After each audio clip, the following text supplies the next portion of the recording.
What will it take to be resilient? Let's talk about then this notion of radical resilience. It means to grow through challenge or opportunity so that we end up wiser, smarter on the other side. Let's talk about what are the traits of what I think is a radically resilient leader. And I'm taking it from a leadership perspective, which is the background that I come from. There are 4 of them. Here's the first one. The first one is adaptability. Now, Rick used this term with you, requisite variety.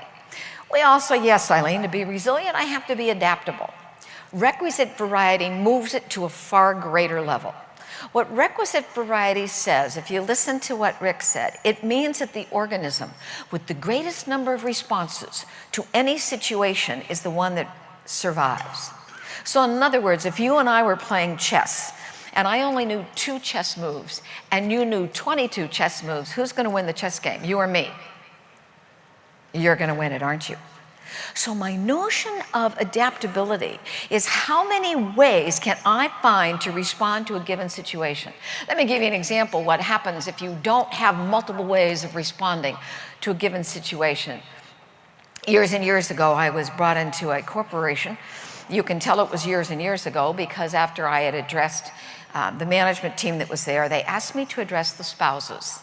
And all of the spouses were women, exactly right. That's how long ago it was.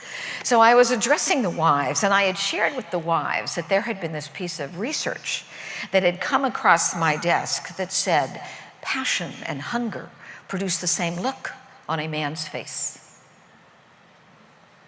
Well, when I shared that with the wives, one of them sitting right about there where you are, looked up at me in absolute horror and said, "Do you mean to tell me all of this time and I could have just fed him?"